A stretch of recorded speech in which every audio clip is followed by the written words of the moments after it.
beats fast, colors and promise. It's Belinda, and today I'm finally going to share with you guys my very own personalized and do-it-yourself wedding planner. And this was like my Bible when throughout this whole process and planning my wedding, this has been like my Bible. I take this with me everywhere. Without it, I wouldn't have been able to be as organized and plan everything accordingly. So I'm going to go ahead and jump right into what is inside. But before I do that, I just want to tell you how important it is. And the reason for that is because whenever you go to meet with the vendor, you sit down, you have contracts, you have like a budget, you have everything, and you don't just want to put it in a folder, put it in your car, and then forget about it, or forget where you put, like a certain contract or just important details. Everything is in one place. I took this with me to every single meeting that I had with the vendor. Whenever me and Ricardo did our budget, everything was so organized, and I just flipped through it. We were able to do it. It saves you a huge amount of time. It relieves some stress off of you because you have everything in one place. And for example, when I went with the DJ, they needed to know how the place was going to be set up. And of course, when I went to the hall, not all the tables are set up how it's going to be for your wedding. So I had a chart. I was like, okay, let me just pop on over to my vendor category, and I pulled out the seating chart, and I'm like, this is how it's going to look like. And then he had another question. I went ahead and went to another category that I had. I pulled out the paper that I needed, and he was able to look at everything. It just saved everybody so much time. It is the best thing that I've ever thought of, I guess. I've seen a lot of like DIY planners, and I've seen some that you can buy. They're not worth it. They have a lot of useless information, and I think that's why I waited so long to do one, is because I wanted to see which templates worked for me, which ones were useless, and there was a lot that were useless that I didn't need to put in my binder, and it would have probably saved me a lot of paper and ink, but I'm gonna go ahead and I'm gonna show you what really helped me out and how to stay organized with this binder. So first of all, I went ahead and I made this binder. I bought this binder from Walmart. It was only like $3, and then this is all just printed paper on top. It's glossy. I went to Joann Fabrics or Michael's, and I waited for them to have a sale on their paper, their cardstock paper, and I just pretty much just layered them on top of each other. So it has like a really pretty design on it. And then I went ahead and I printed this on my computer, and then I just cropped it and put it on there. I really like how on the binder I also have a little bit more of detail, and it says Ricardo and Belinda's wedding. And I also made a binder for my best friend and my maid of honor who are helping me plan the wedding, and it helped them keep organized too, because not only is this great for putting certain documents on there, but it's also great for receipts, so you keep track of everything that you're spending, and it really helps out a lot. So now let's jump into what's inside of this planner. Okay, so the first thing that we see here is a little pocket and some paper, and that is basically just my RCIA schedule for my church. This is something that when I open my binder, this is the first thing that I have to look at, and I want to keep it on top of everything else. So really need that. Over here I have this little pouch that I got from Walmart, and I believe it was only $1 or $2, and I have pens, highlighters, notepads, sticky notes, and other supplies that I need to help with the rest of my organization. I just have like a paper clip, and these are actually from Target, from like the little dollar section. They're so cute. And these are from Staples.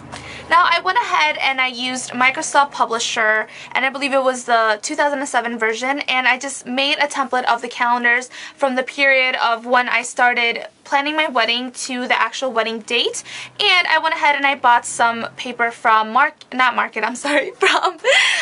Joann Fabrics and from Michael's. I'm sorry, I just got off the phone with Market, so that's why I have it on my mind. But I have here this template, and as you guys can tell, this calendar isn't very full of things that I need to do, but that is because I have my own personal planner where I have a little bit more details on everything.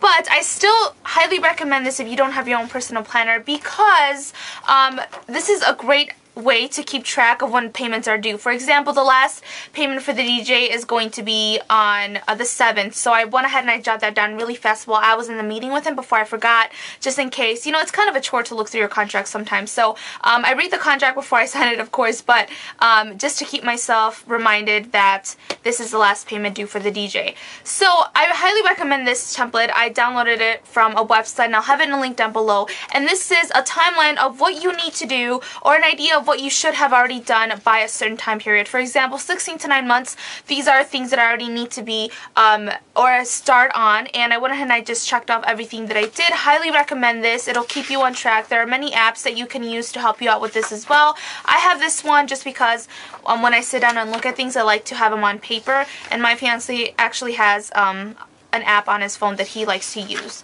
So now let's move on to these cute little dividers that I have. So I have different categories. I have a budget category, I have ceremony, I have vendors, I have attire, and I have guests. And then I have subcategories within each one. So let's start off with the budget. Now this, I went ahead and I also used cardstock paper from Michael's Joann Fabrics. I waited for them to go on sale, and then I just went ahead and with the program that I have to decorate and label things, I went ahead and I printed this out. I just put this paper through my printer, I punched holes in it, and then I cut this off to make it look like a divider.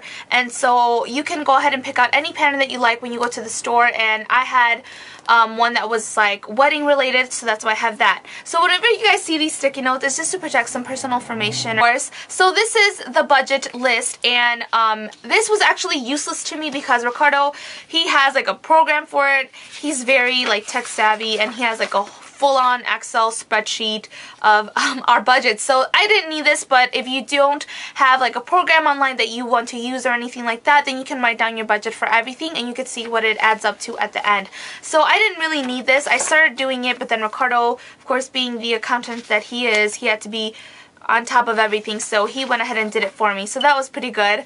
And then I have these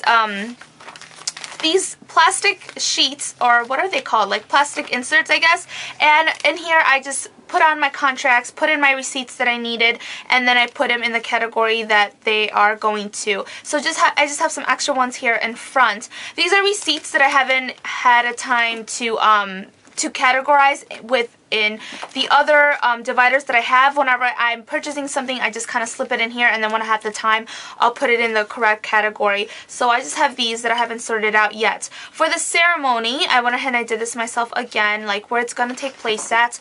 And then this was just useless. I started off doing it again, just the little notes that I had here and there, who to contact.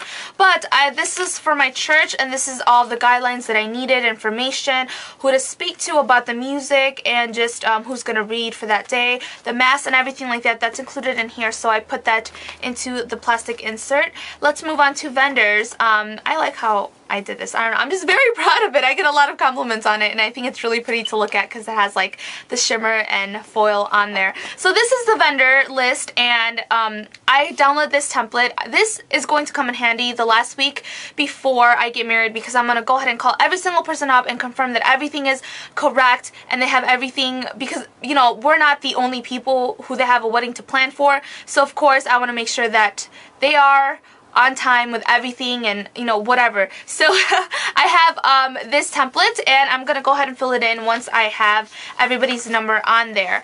So under this category, this is the venue category, which is a subcategory to the vendors. I have venue here, and in my venue category, I just have a seating chart. I have the bar menu, which I need. I have the caterer for that day because it comes with the hall, and then I have our contract and more seating charts, just some that I could play around with.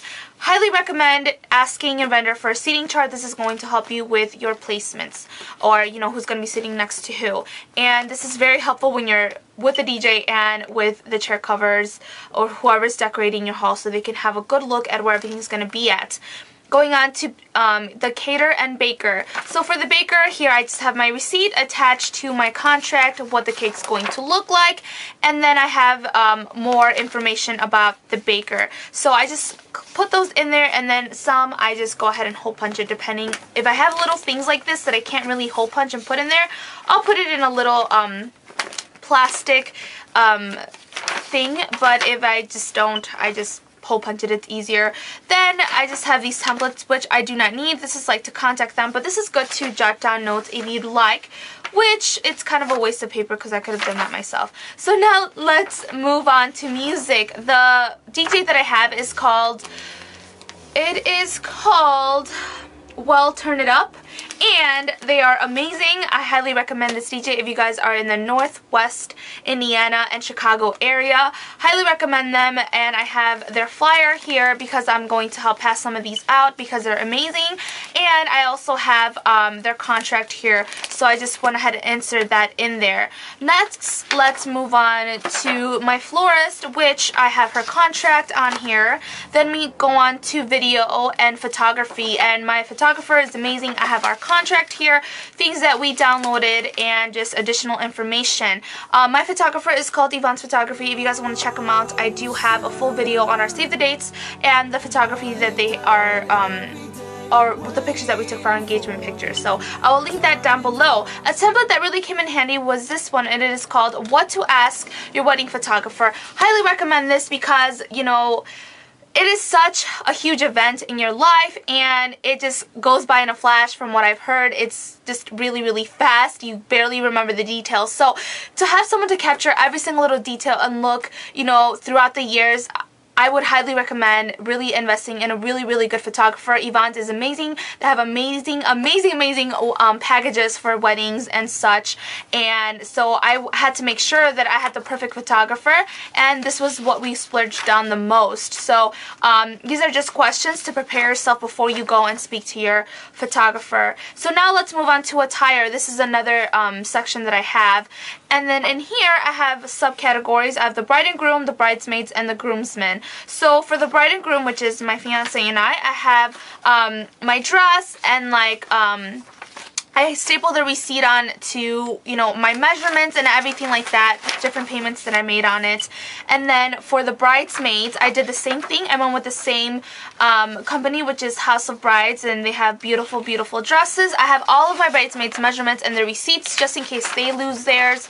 I have, you know, information on all of them. Then we move on to groomsmen, and we have where we ordered our tuxedos from, and they are from Men's Warehouse, which I really love their customer service, and I love their prices. Amazing, amazing. And I just have like our receipts and everything, and you know, things that we have to know, like what our party is called, so when someone calls me up and asks me, hey, what is our party called, then I could just go ahead and look up the number. Next, for bridal party, I have other things that were useless, like downloaded these and printed them out, didn't even use them, so I won't go over that. Moving on to guests, this is where I kept a track of everybody that was coming. These are all of their addresses, that's where they're covered up, and the amount of people that are coming, so that way when you are making out your invitations, when you're doing your chart for where everyone's gonna sit, you have an idea of everybody who's coming. And it's also great to print out additional copies of these, because when you send out the save the dates, when you send out your bridal shower invitations and other like wedding rehearsal, whatever, when you're sending out invitations, you could just, you know, check them off whenever you've completed their you know, their invitation. So now let's move on to stationery. This was completely useless. I don't know why I did that. So these are our save the dates. I have our receipts stapled on there, so I know how much I spent, how much stamps were, so I know how much stamps to buy for the invitations for the wedding, and I just kept a little sample of what it looks like. And then as we move along, this was a rough draft of this is just another copy that I have of our invites. And then I highly also recommend that you write down who it's going out to, and then how you're going to address the invitation. For example, you know, there might be Joe and Sandra, but Joe and Sandra might have different last names, but they're married, but they don't use each other's last names for whatever reason. We have that in our family, and I don't know how to word it, but I called, you know, like my family and relatives, and I asked them, how do I word it? And then you could just write it underneath. And then also the amount of people that are going to show up, so you know who to get things for. We have rough drafts over here. It's just a picture of Ricardo and I don't know why I have it in there. Transportation, I have my contract. And then we have miscellaneous, which is just additional little inserts that we have here. And that is all, and I hope this helps you guys a lot and keeps you organized. So I hope you guys enjoyed this video and it was helpful, because believe me, it's going to save you so much time, stress, and energy just putting something like this together. It doesn't have to be all fancy. It doesn't have to be, I don't know, but it's also going to save you money because by making your own, you're only going to spend like, I would say like $10 or $12 instead of buying one that's really expensive. And believe me, they're not worth it. So I hope this helped you guys out. And also, if you guys are interested on how I organize my planner, I do have a video coming up pretty soon and cute supplies for it because I just purchased my very first Erin Condren planner and it's coming in the mail within the next couple of days. But my life is a little bit crazy and I need this in my purse. This could be a little bit big, but this is in my purse and I can show you guys how to organize your planner. That'll be a separate video, but if you guys are interested on cute supplies for your planner, even for this one, then I also have like a cute little blog post on things that I bought for my new planner that's coming in the mail soon, and it has like pens, sticky notes, and places where you can find them because I did a lot of research and it was kind of hard to find the supplies for them, but you know, just something fun. So I'll have that in the link down below on BelindaSelene.com, which is my blog, and I'll talk to you guys later. Muchos besos. Mwah.